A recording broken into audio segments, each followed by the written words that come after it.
হে বন্ধুরা, good morning. Welcome to my channel Tanay football update. চলো কিছু নতুন আপডেট দিয়ে এই ভিডিওটা শুরু করা যাক।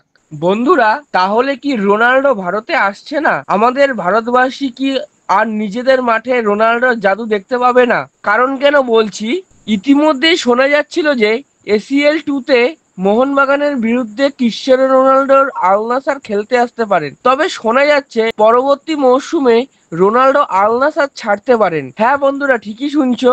এই তথ্যই কিন্তু বেরিয়ে আসছে বিভিন্ন সোশ্যাল মিডিয়া সামাজিক মাধ্যম থেকে। যদিও এখনো আল নাসর পরবর্তী মৌসুমে ACL 2-তে খেলতে পারবে কিনা তা নিয়ে এখনো সমর্থকদের অপেক্ষা করতে হবে সৌদি কিংস কাপের ফাইনালে, যেখানে আল ইত্তিহাদ খেলবে আল কাদেসিয়ার বিরুদ্ধে। যদি ফাইনালে আল ইত্তিহাদ জিতে যায় তাহলে আল নাসর পরবর্তী মৌসুমে সৌদি প্রফেশনাল লিগের 3 নম্বরে শেষ করার সুবাদে AFC চ্যাম্পিয়ন্স লিগ 2-তে খেলার যোগ্যতা অর্জন করবে। বন্ধুরা, পরবর্তী আপডেটটি হলো মোহনবাগান কিন্তু আগামী মৌসুমে প্লেয়ার নিয়ে একটা বড় চমক দিতে চলেছে। কারণ মেরিনা এরিনার থেকে একটি পোস্ট করা হয়েছে, সেখানে বলা হয়েছে চুপচাপ দল গঠনের কিন্তু কাজ চলছে। সবার সব ব্রেকিং এর ঊর্ধ্বে গিয়ে এইবারের দল গঠন করা হবে। আসবে 3জন নতুন প্লেয়ার। তো বন্ধুরা, দেখা যাক মোহনবাগানে কোন 3জন প্লেয়ার নিয়ে চমক দেয়। আমরা একজন বিদেশি এবং একজন দেশীয় প্লেয়ারের কথা কিন্তু আগের কিছু ভিডিওতেই বলে দিয়েছিলাম। তো দেখা যাক বন্ধুরা, এই নিউজগুলো সত্যি করেই এদেরকেই নিয়ে আসে নাকি আরো বড় কোনো চমক আমাদের জন্য অপেক্ষায় আছে। তো বন্ধুরা, এই নিউজটা নিয়ে তোমাদের কি বক্তব্য আছে অবশ্যই কিন্তু সেটা কমেন্ট করে জানাও। বন্ধুরা, পরবর্তী আপডেটটি হলো ডায়মন্ড হারবার এফসি কে নিয়ে।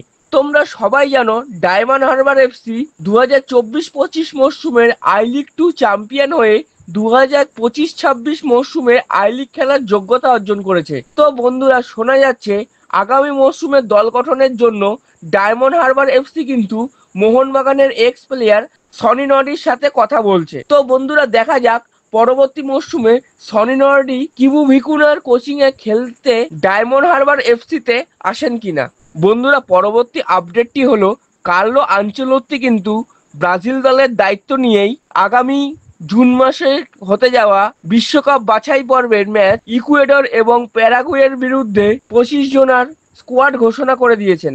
এই 25 জনের স্কোয়াডে কিন্তু নেইমারের নাম নেই। হ্যাঁ বন্ধুরা, ঠিকই শুনছো।